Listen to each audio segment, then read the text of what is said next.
You better think once if you think that it's okay for you to talk to me like that.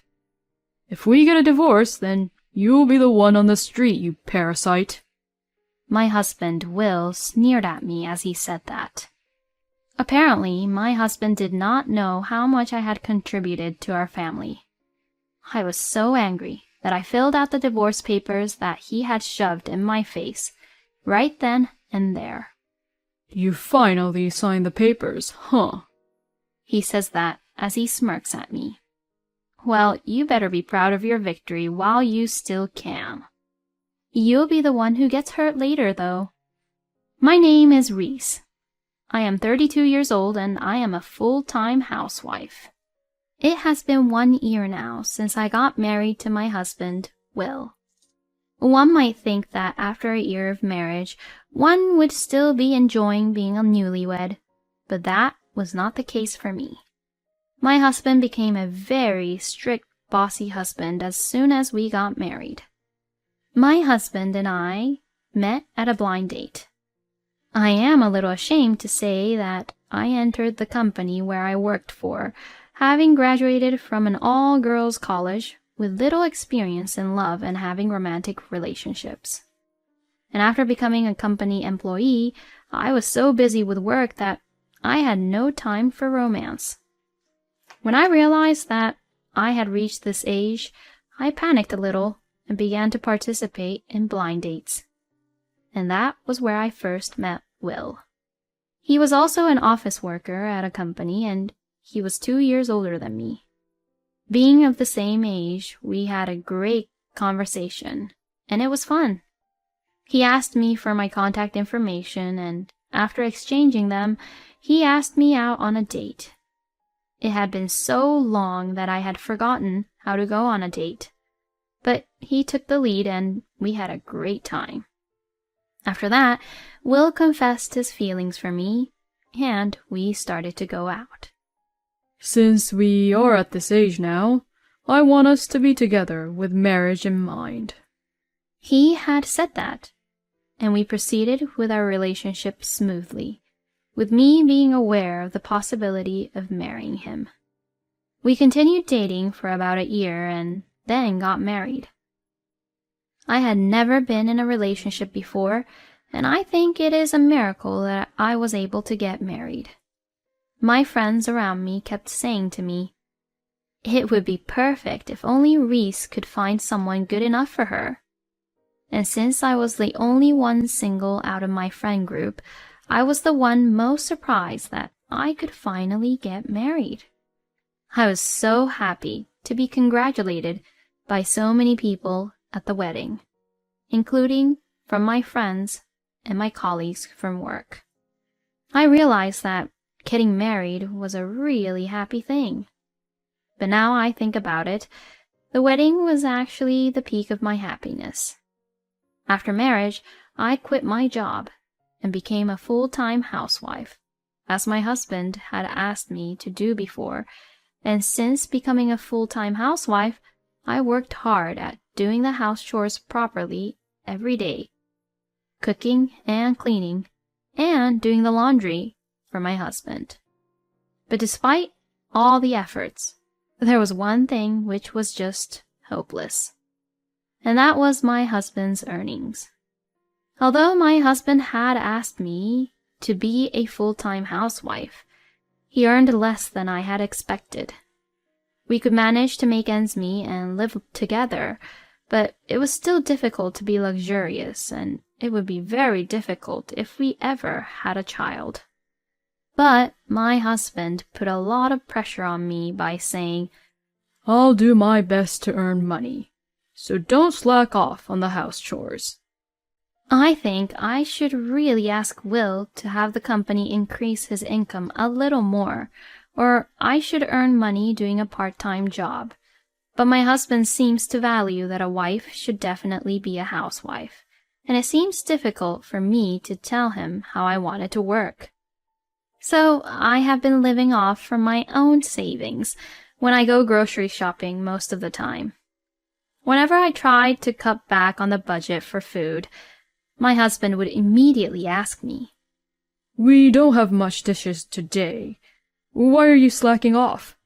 So, like this, I have to cook a lot and serve a lot of dishes to satisfy my husband, which also costs me a lot of money since I had to get a lot of ingredients.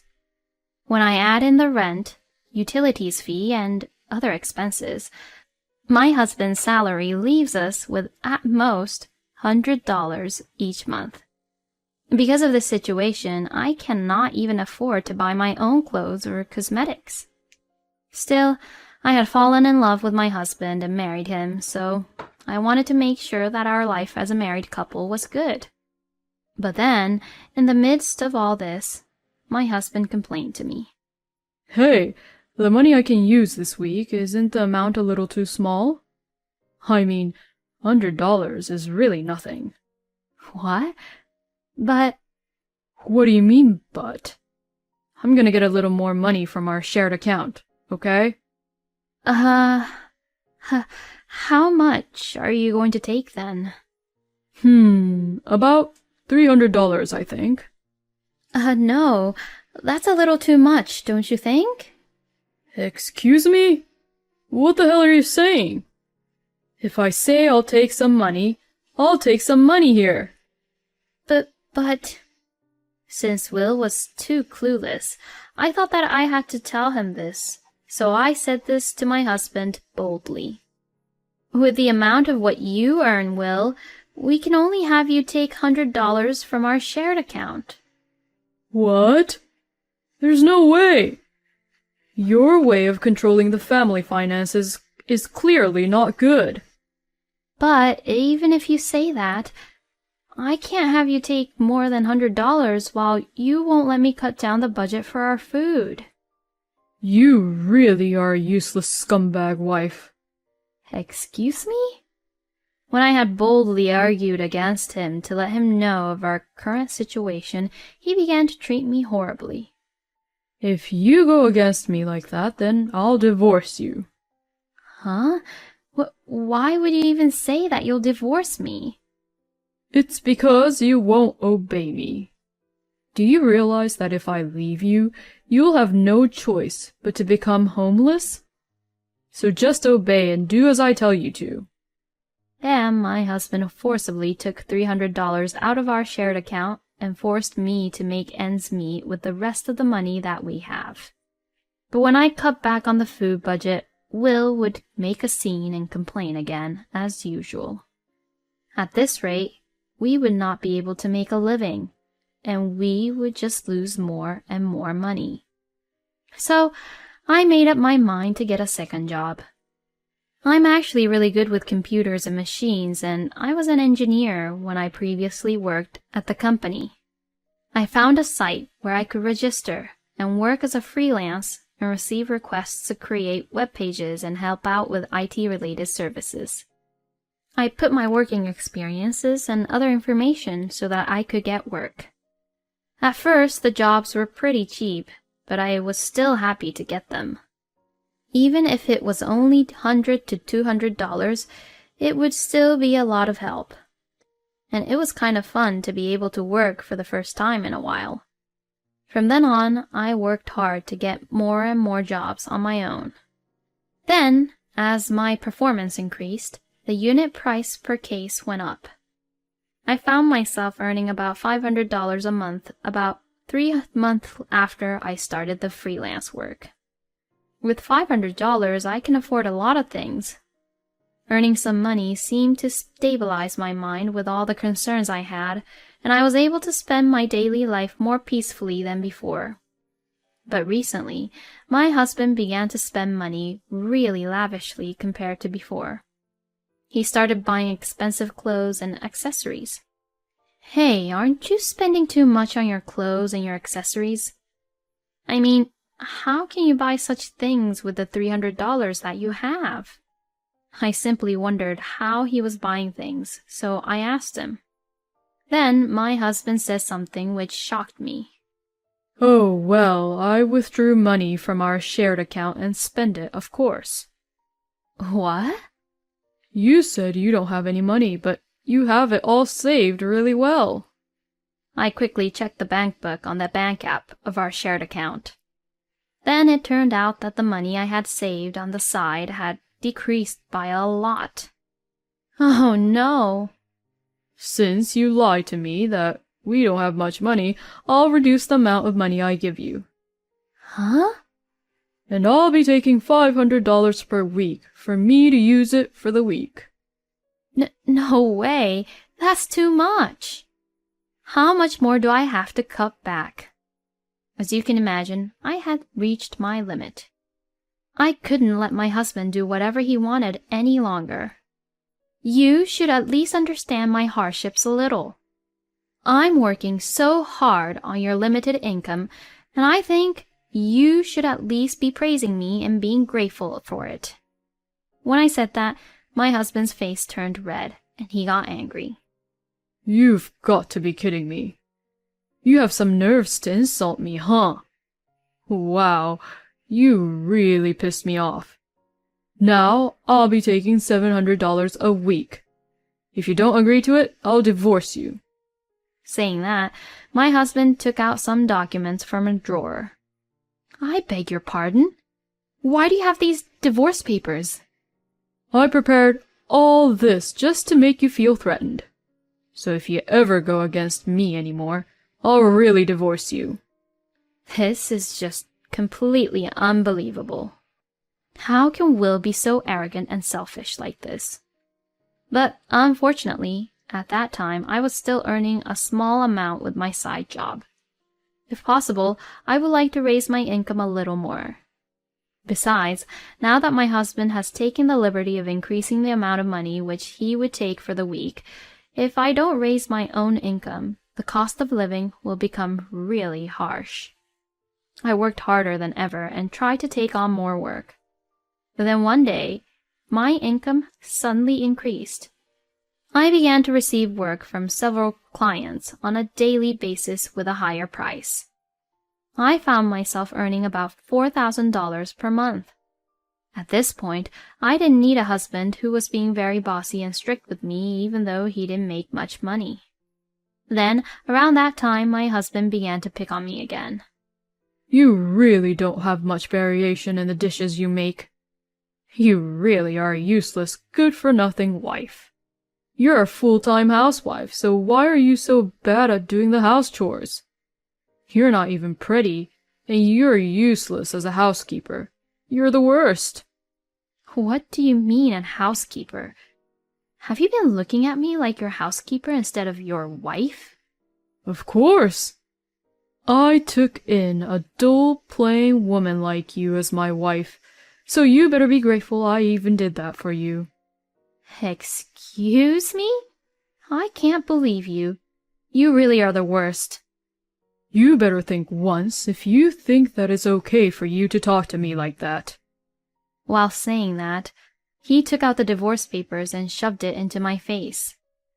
If we get a divorce, then you'll be the one on the street, you parasite. My husband Will sneered at me as he said that. Apparently, my husband did not know how much I had contributed to our family. I was so angry that I filled out the divorce papers that he had shoved in my face, right then and there. My husband was momentarily surprised, but seemed happy as he looked at the divorce papers I had signed. You finally signed the papers, huh? He says that as he smirks at me. When you're out on the streets being a homeless, I'll make sure that I'm going to film you on my phone. Ha ha ha. Now pack up your stuff and get the hell out of here. Well, you better be proud of your victory while you still can. You'll be the one who gets hurt later, though. I did as I was told, and I packed my bags and left home. And I immediately stayed at a hotel. My parents' house is in the countryside in another district, so after spending a night in a hotel, I went back to my parents' house. My parents were surprised that I had suddenly returned home, but they were furious when they heard what had happened. After relaxing a little at my parents' house, I decided to punish my husband for treating me so terribly. In fact, I had suspected something was fishy ever since my husband started to spend a lot of money on things. So I had asked a private investigator to look into my husband. And it turned out that my husband was having an affair behind my back with another woman. What's more, his mistress seemed to be the wife of the manager of the department where he worked at. So I sent a content-certified letter to Will's company, and also sent the department manager the photos and documents proving that Will and the manager's wife were having an affair. Soon after that, I received a phone call from my ex-husband. Hey, what the hell did you do? What do you mean? You were sneaking around and doing bad things, so I only let the public know about it. You've got to be kidding me. Because of you, I have no position in the company now, and I'm already in a lot of trouble, you know? My ex-husband's affair became quite a problem within the company, and first of all, he made the department manager very angry, which apparently made a really bad impression to the upper management about my ex-husband. So, Will had a pay cut and was transferred to a regional office as a demotion in the end. It must be really difficult to take a pay cut when the salary is so low to begin with. I even think that being in freelance would be way better, and you can still earn much more than working at Will's job. Oh, yes, and of course, I'm going to ask for alimony from you as well. What the? How dare you? What the hell do you have against me that you'd go that far to make me suffer like this? What the hell are you saying, Will? Did you think that I wasn't angry at you for abusing me and saying all these horrible things at me, and then having an affair with another woman behind my back? Oh, don't you worry. You're going to hell. When I said that angrily, my ex-husband suddenly sounded weak and sad. Wait. I'll change myself, so let's just start over. What are you even talking about? How am I even going to benefit from that? No, I have income, so if you get a part-time job or something, we can both make ends meet. Well, that's too bad, because I'm already earning $4,000 per month. Pardon? I make quite a lot as a freelance engineer, you know. All I need is a computer to work so I can go anywhere and have fun while I work. So there is no need for me to remarry you. No way. My ex-husband seemed really shocked to learn that I make significantly more money than he does. But it's none of my business anymore. Well, I have nothing I need to talk to you about anymore, so I'm hanging up now. Oh, hey, wait up! With that, I hung up the phone and blocked all incoming calls from Will. After that, I put a restraining order on Will to prevent him from coming over to my parents' house, and I moved to Thailand, which had been on my mind for a long time. Currently, I am living a comfortable life, working from home while living in Thailand, where the cost of living is pretty low and reasonable. Since I've experienced enough with my love life, I think I will continue to enjoy my life on my own in Thailand. It's pretty lame that Will has a low income even though he was the husband and he was acting all arrogant like that. And it's disgusting that he was also having an affair. A man like him really should go to hell, treating his own wife like that. Reese could have punished him a little more, don't you think? But whatever the case, I am glad that Reese had divorced Will and has a better life now. I hope Reese will continue to enjoy her life in Thailand and be happy. Thank you for watching until the end. Please subscribe to our channel. We hope to see you in our next video.